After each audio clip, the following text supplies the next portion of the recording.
Please join me in welcoming to the stage the man voted Politician of the Year, the only party leader of conviction in our country, the man who will lead us to victory in the European elections next year. Please welcome Nigel Farage.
Wow.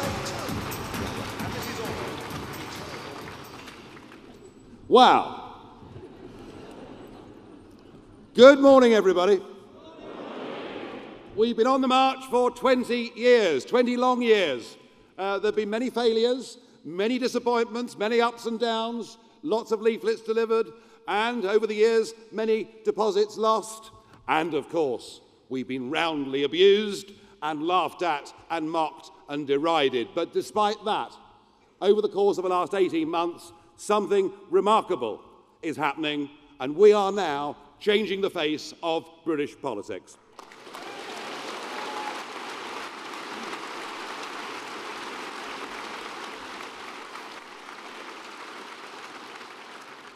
Jane Collins coming second in the Rotherham by-election with our percentage up by 16% and a tremor sent through Westminster and into Downing Street. Richard Elvin in the North East coming second in the Middlesbrough parliamentary by-election and then second in South Shields. Now, of course, they weigh the Labour vote in South Shields, but they must be using imperial measurements up there because Richard's share of the vote went from 0 to 25% in the space of 3 weeks. Truly remarkable. And then, of course, the by-election in Eastleigh, where, again, in a by-election of 3 weeks, Diane James secured over 11,000 votes. Our vote share was up by 24%. Had it got on for another week, we'd have overtaken the Lib Dems, but I'm quite sure, Diane, that in 2015, when you stand there in the general election, you will win that seat.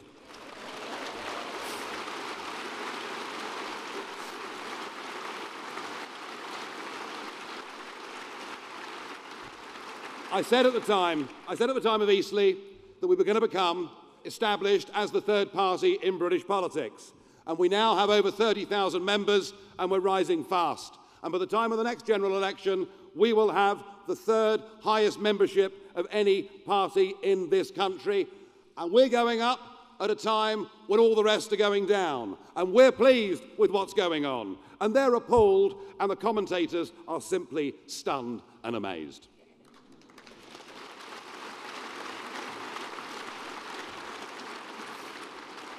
Now, in 8 months from now, we have the European elections, and of course we have many council elections.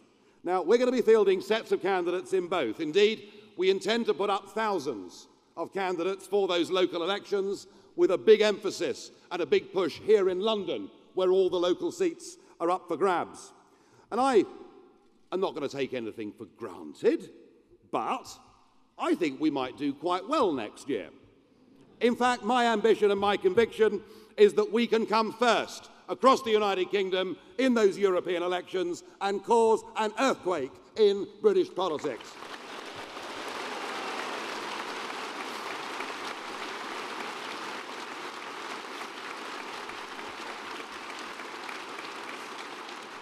But I also believe that in a funny way, the council elections on that day are even more important to UKIP than the European elections themselves. This year, we made a great breakthrough on May the 2nd, getting 23% of the vote across the English counties, and we now hold 227 council seats.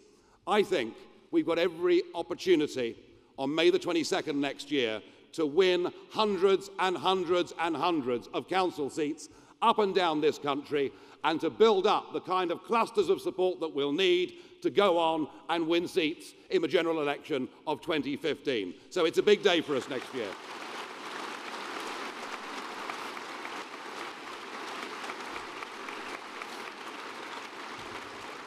And my goodness me, we are changing the political agenda in this country.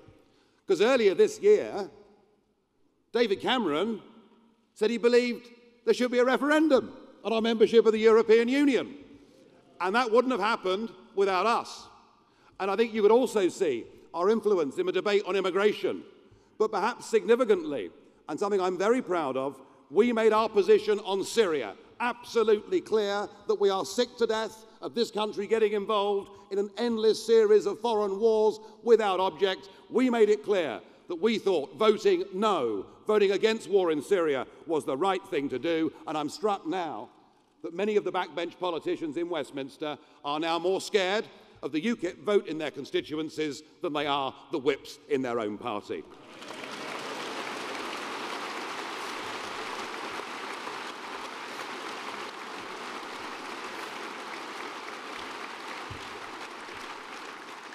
Well, this change has been gradually building over the years, and it's partly hope, it's partly fear, it's partly disillusionment, but it's partly, from us, engagement.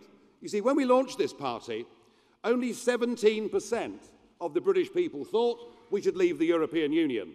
Today, that figure is 67%. The British Social Attitude Survey shows that Britain is moving in UKIP's direction. But it's not just doing that on the question of the European Union, vital though that is. It's doing it on many areas of our national life. On welfare, you know, we're clear. The benefit system should be there for the needy and not there as a lifestyle choice. On education,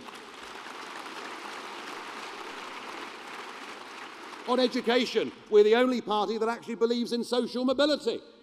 You know, all the rest of them have effectively pulled the ladder up from people who come from poor backgrounds, particularly in our big cities, and I think UKIP championing the idea that we need selective education and we need grammar schools. And once again, we're changing the national debate.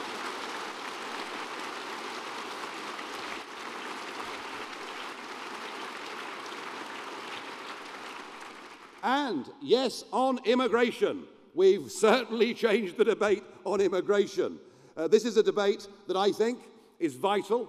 It is the single most important, biggest question that is currently urgently facing our country. And it affects everything. It affects the National Health Service, it affects our broader economy, it affects primary school places, public services, and yet the establishment have done everything they can to close down debate on this issue and to decry anybody that dares to discuss the issue somehow as being bad and racist. And we will not have that. This issue must be debated.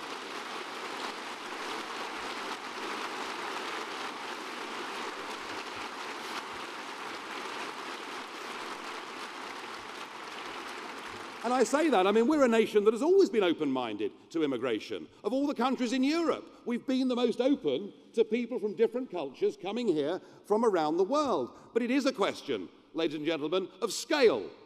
Because more people settled in this country in 2010 than came here for the previous 1,000 years. It is totally and utterly out of control. Now, I'm not against immigration, far from it. And there are many people that come to Britain who we really should look up to and admire. They're people that come here, they work hard, they pay taxes, they contribute to our life, they obey the law, they're not a drain on the health service. Of course we welcome and we understand why people want to come into this country. But we've got to control it. And I think I'm speaking here as much for the settled ethnic minorities in this country as I am for families who've been here forever, when I say that 500,000 new arrivals every year is totally unsustainable and not good for our way of life.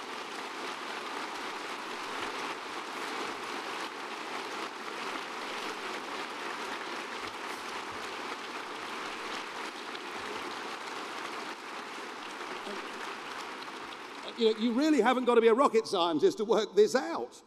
We talk about it honestly, directly, and my goodness me, we've taken some stick for it.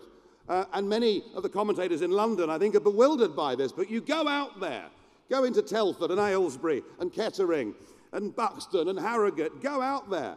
Well, it's all a long way from London. But actually, every time I go out onto the stages and speak, we now get audiences of 500 or 600 people coming along. This debate is filling theatres up and down the land. And whenever I ask for a show of hands, over 80% of those big audiences are not members of UKIP. They're members of the great British public who are interested and engaged, and they want to be here, and they want to listen. And the idea that people are disconnected from politics is wrong. People aren't disconnected from politics. They're disconnected from the current career class of politicians who will not have an open, honest debate.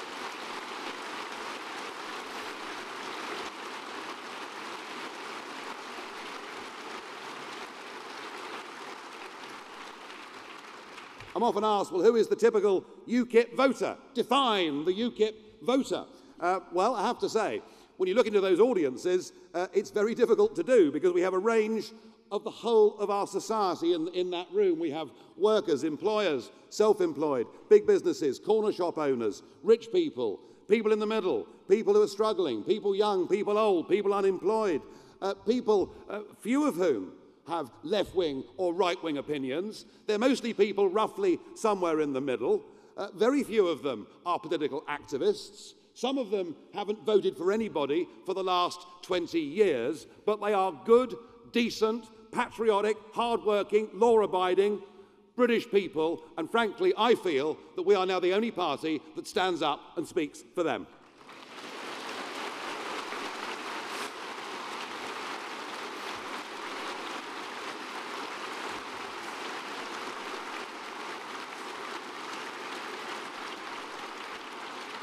And certainly what brings this alliance, this eclectic mix of people together, one thing they've all got in common is they're fed up to the back teeth of the cardboard cutout careerists in Westminster who look the same, sound the same, and are never prepared to put the interests of Britain and the British people first.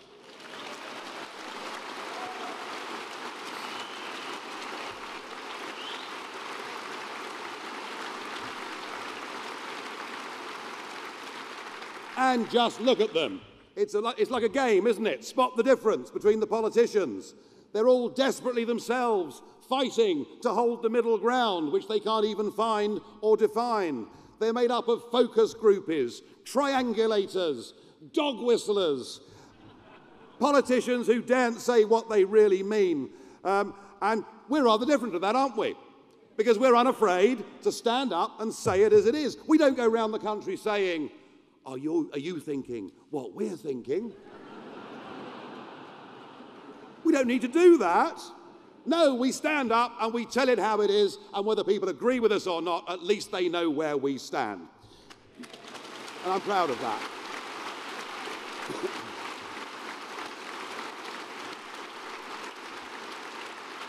Now that's why UKIP is the most independent-minded body of men and women who have ever come together in the name of British politics. For that I have no doubt, but that does present occasional difficulties. Yeah, we've got some people with rather overactive Facebook accounts that cause difficulty. We have some who make public pronouncements that I would not necessarily have chosen to make myself. Indeed, I had a blistering row with Godfrey Bloom in a Strasbourg restaurant the other evening, and I don't think we're going to be invited back. And he wants to fight for his beliefs, and I was arguing we've got to stick to the big messages. But I mean, that's not uncommon. I have policy disagreements sometimes with Stuart Wheeler. But you see, the essence of our recent success is our ability to push the boundaries of debate, to be free-thinking, And in doing that, we've succeeded in changing the national debate on many, many issues. And so, if the choice is between our being browbeaten through political correctness to stay within the current received wisdoms or to be a party of free debate, then be in no doubt we must be a party of radical alternatives and of free speech.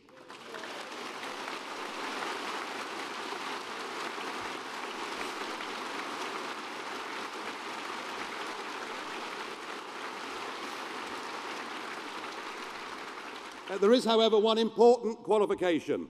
We firmly, fiercely oppose racism, extremism and the sectarianism of the left or right. Indeed, we're the only party in Britain who have banned former BNP members from joining our party. So we know where we stand. We know exactly where we stand.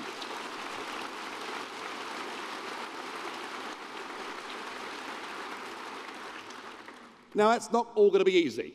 And I've no doubt that we are worrying and shaking the establishment to such an extent that they really don't quite know what to do about us. What they do know is if they take us on the big issues and debate them openly with us, they will lose. They will lose. So what they've decided to do is they've decided not to go for the ball, but to go for the player. And I'm afraid we will be subject to a whole series of smears running up to next year's elections and the elections beyond. And I also know that whilst that's tough for the individuals, in some ways it's even tougher for the wives, husbands, children and broader family. This is a rough, tough old game, and I would ask you, as our party faithful and as our loyalists, to remember that those up at the front leading the charge for UKIP need a lot of strong physical and moral support from you as well. So I ask for that, please.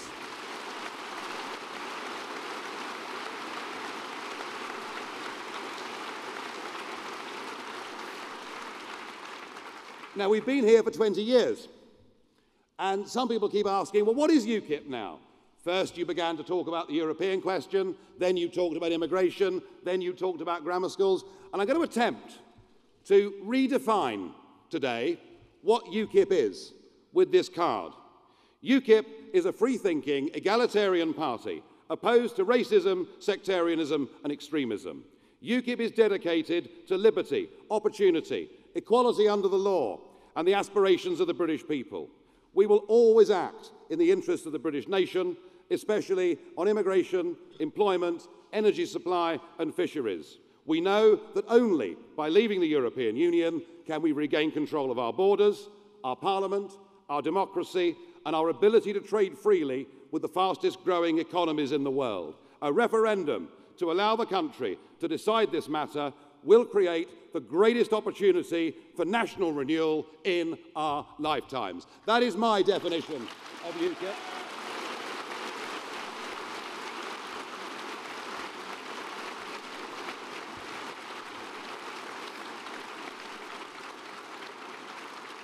And it's all the things our detractors don't want you to believe. It is optimistic. It is open to the world. It is the complete opposite of being insular. We want to be out there trading with countries that have growth rates of 5, 6, 7, 8, 9, 10%, not hemmed in by the European Union. We need to open ourselves up.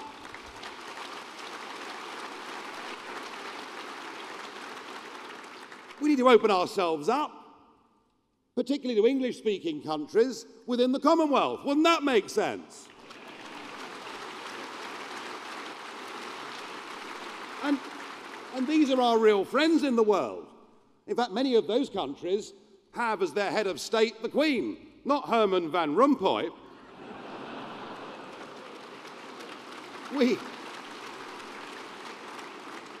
I don't want to hear any more people talking about we need to have a European future. Britain does not need a European future. Britain needs a global future, and we can only have that as an independent country, free to trade with whomsoever we choose. That is the positive looking forward trade message of this party.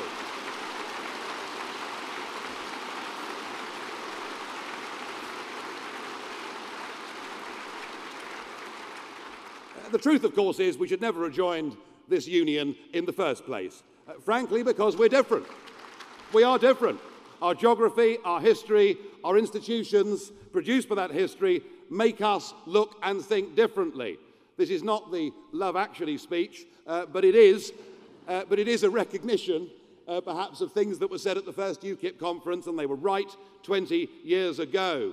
You know, our history gives us common law, civil rights, habeas corpus, the presumption of innocence before guilt, the right to a trial by jury.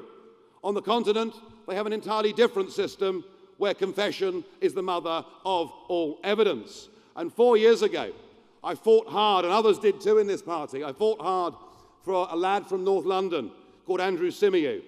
He was charged with manslaughter on statements extracted by the Greek police and later withdrawn. He was taken on a European arrest warrant. He was held for 10 months in the most appalling conditions in a Greek jail.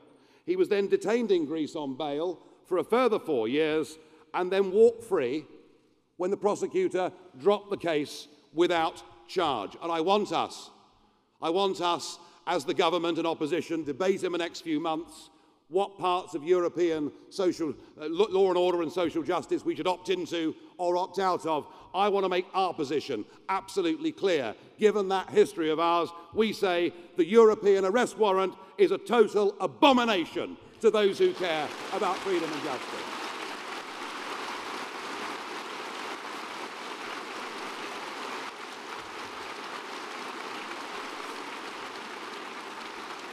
And we've much to be proud of. You know, we are the country that has had this great tradition of free speech. Throughout Europe, England was known as the land of liberty. Here you could dissent. Here you could think freely. Independent minds and voices. And actually, UKIP, in many ways, is not an oddity. We're actually in the mainstream of British political life through the centuries. Now, I was first elected in 1999 to the European Parliament, believing that we were a square peg in a round hole for all the reasons I've just given. And I thought we shouldn't be part of it, but if the rest of Europe wanted it, that was fine by me. I now believe that the European Commission has hijacked the very concept and name of Europe. They've adopted a flag, an anthem, a president. No one's ever heard of him, but never mind. They've got a president, and through their mad Euro project, they've driven tens of millions of people into poverty. Through their climate change obsession, they've destroyed much of industry, much of manufacturing industry across Europe. And their refusal to listen to people or offer them any alternatives is now beginning to lead to the kind of very extreme nationalisms that the project was supposed to stop in the first place.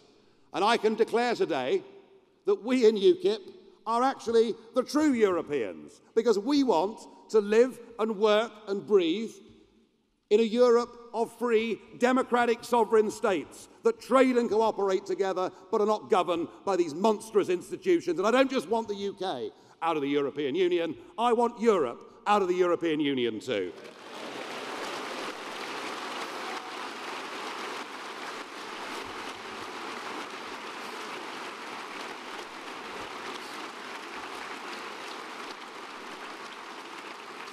Now, if we'd ever been told the truth, of course, we'd never have joined. We'd never have joined something that gave away the supremacy of law. We've had to absorb, in the British economy, 120,000 pages of close-type legislation since joining what was laughably called the common market. And what a shower of directives comes on our businesses. We finished up with process, compliance, inspection and regulation. They've taken over from production, leadership and enterprise. We've got to reverse that culture. We've got to free up British business. We've got to get European law off their backs.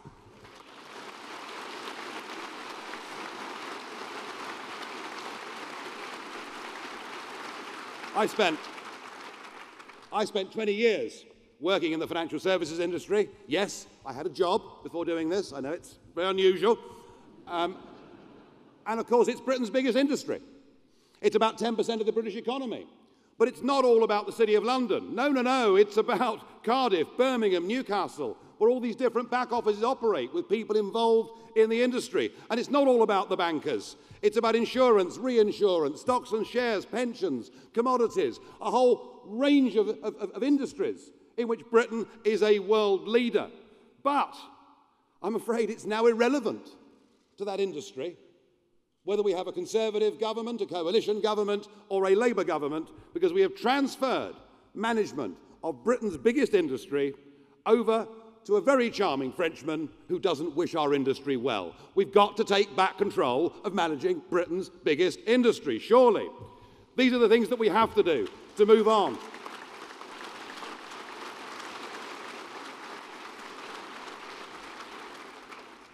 You know, we've given up control of our economy progressively. We're giving up our own concept of civil rights as evolved since Magna Carta, and we've got to stand up and defend those rights. And it's very interesting that Europe now has supplanted our system, our civil rights system that we've had for all these centuries. It's supplanted it with a human rights charter. And under that charter, they can hold Andrew Symeou in Greece on a trumped-up charge for 4 years, yet we can't deport a rapist or a murderer because they have a right to a family life. We need to throw this in the bin.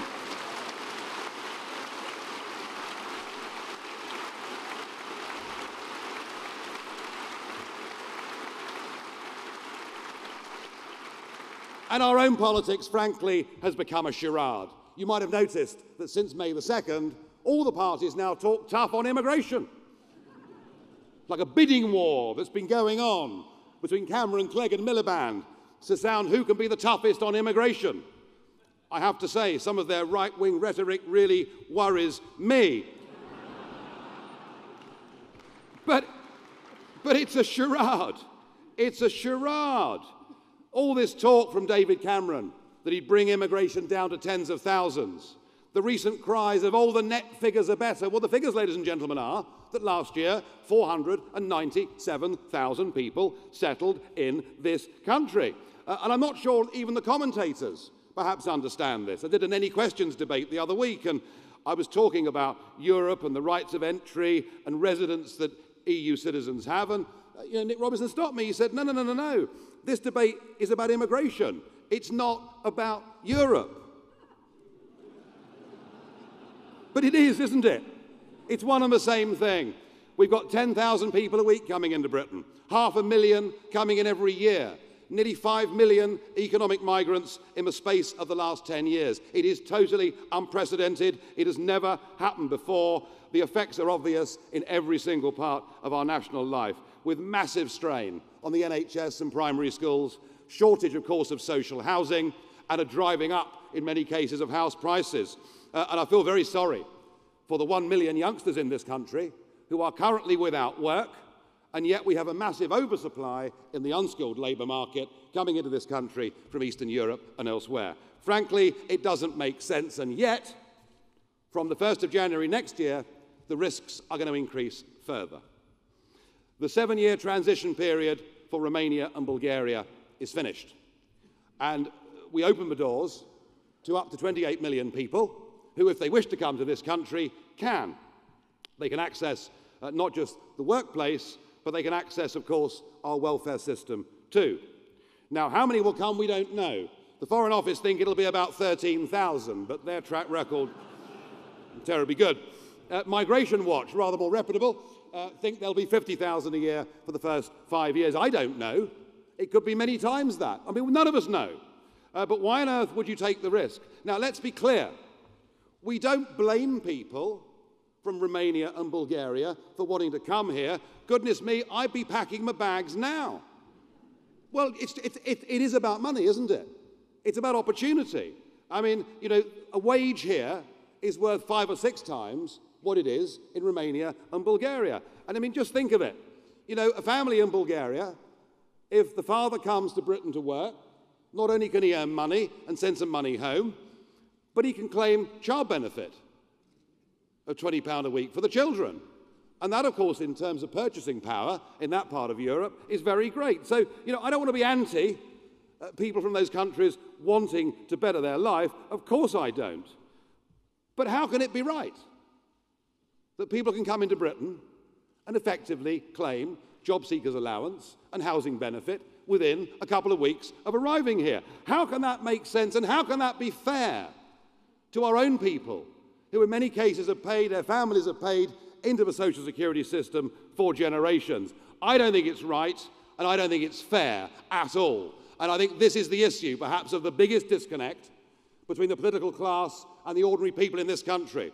But of course, they can't do anything about it, because they're tied through a series of European treaties to a commitment that we have to have the open door. They're not prepared to do anything about it.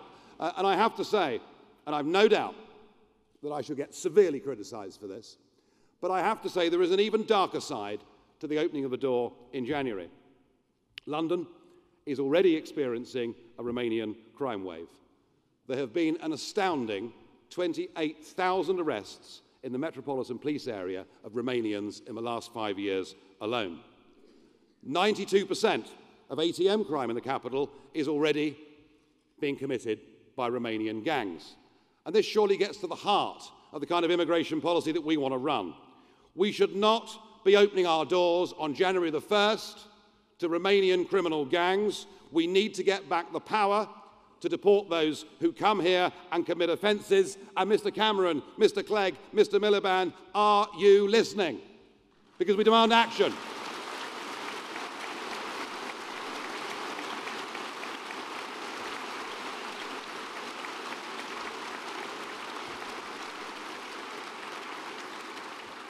But we're the only people with a solution, aren't we? Because the only way we can take back control of our borders and we can decide who comes to live, work and settle in this country is by divorcing ourselves amicably from this European Union and taking back control. And I don't want to prolong the agony. I mean, as far as I'm concerned, the sooner we do it, the better. We know we've got 67% of the public already on our side. And I think that really, you know, life outside the European Union, I think it's a very attractive prospect. I mean, well, after all, we'll save £55 million a day in terms of our contributions. That's not a bad start, is it? And with that money, we could do all sorts of things. We could reduce the deficit. We could reduce corporation tax to 10%, and making us the most competitive, attractive business tax place in the world. There are lots of things we could do with that money to make Britain better. What I'm certain of is that we'll get our money back, and we'll get our borders back, and we'll get our parliament back. We'll get our democracy back. We'll get our fisheries back. We'll get our seat back on the global bodies that really make an influence and run the world. We'll have the ability to strike free trade deals with whomsoever we choose. We could be a force for good in the world. We could abolish tariffs on African produce. That would do far more to raise living standards than giving away £1 billion a month in foreign aid.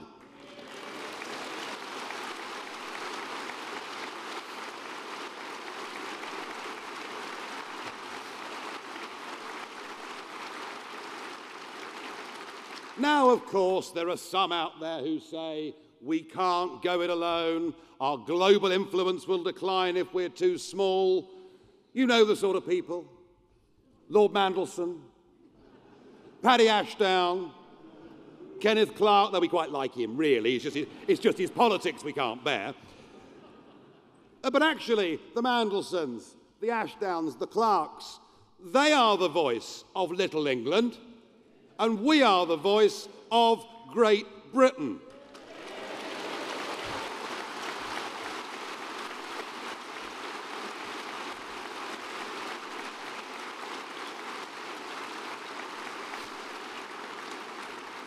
And let's be ambitious, no longer bound by the ageing and increasingly arthritic structures of the European Union, where growth rates of 2 or 3% are only a dream. Let's get out and engage with the world, the Commonwealth, the up-and-coming countries, the Brazils and many other countries in Asia, where growth rates are running at double digits. Let's not rely in future on a debt-fueled boom to get the economy moving. No more growth through credit card excesses. Let's trade our way to national prosperity by being a global trading nation. And I've no doubt we'll be told, well, of course, if you're not part of Brussels, they won't trade with you. Well, there's nearly 10,000 trucks every day that come up through the Channel Tunnel and up the M20 carrying foreign goods for sale into the British marketplace. I think it's a fair assumption to say, ladies and gentlemen, that they won't stop coming. After all, they sell us £40 billion worth of goods more a year than we sell them. We are, in fact, now their most important export market in the world. The idea that the EU would attempt a trade war with Britain isn't credible and it isn't realistic. Firstly, of course, it would break WTO agreements, but there's a real reason why there'll be no trade reprisals against Britain once we're not part of political union, and it's this. The German motor car industry simply won't allow it. Can you imagine Angela Merkel? Can you imagine Angela Merkel going to say to Mr. Mercedes, well, I'm very sorry, but we're entering into a trade war with Britain. It simply won't happen. Economic logic says we will go on trading freely with the other member states of the European Union without being a member of political union.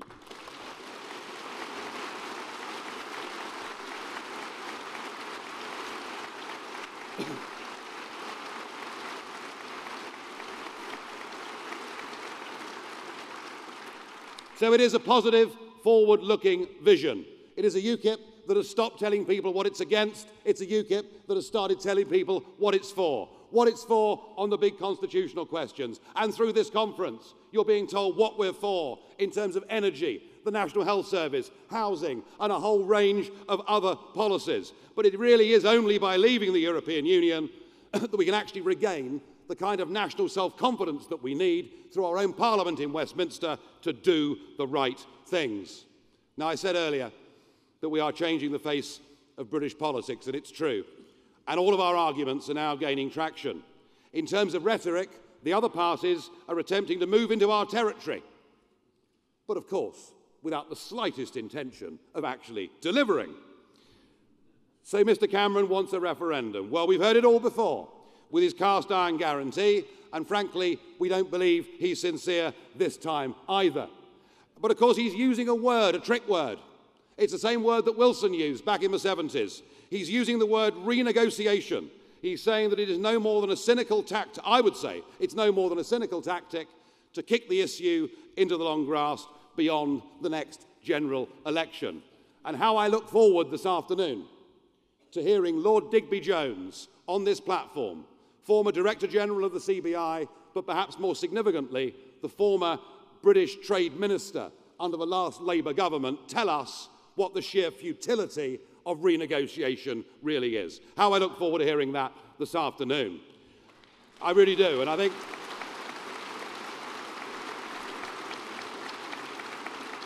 now, of course, we're being told that the Tories now believe in a referendum. So if we were to split the Tory vote, which I doubt because we take our votes from across the board, but if we split the Tory vote, there won't be a referendum. Let me make you a promise. I have no doubt at all that by the time the next general election comes along, the Labour and Liberal Democrats will promise a referendum as well. Because they all do, don't they? They all promise a referendum. They've done it at every single general election since 1997, and none of them have really had the slightest intention of ever carrying it through. There's so much talk in Britain at the moment about the next election. And, of course, you'd believe that the next election is in 2015. Can I remind everybody, the next election is on May the 22nd, 2014. The next national election are the European elections, and they offer voters a real chance to express their views without worrying which lot does or does not get into Downing Street.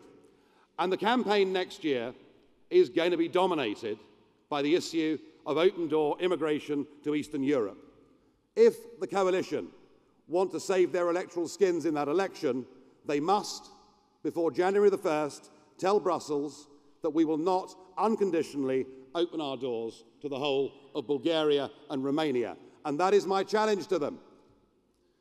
But if they ignore it, which I expect them to, then what I suggest we do, given all these broken promises, what I suggest we do is we turn the European elections on May the 22nd into the referendum that we've never had, so that we can express our opinion on the European Union and on open borders.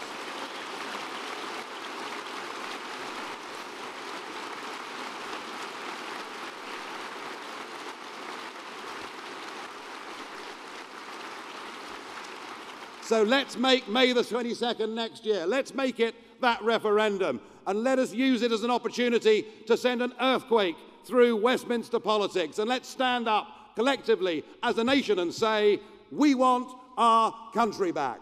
Thank you very much indeed.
Well, ladies and gentlemen, wow, wasn't that fantastic?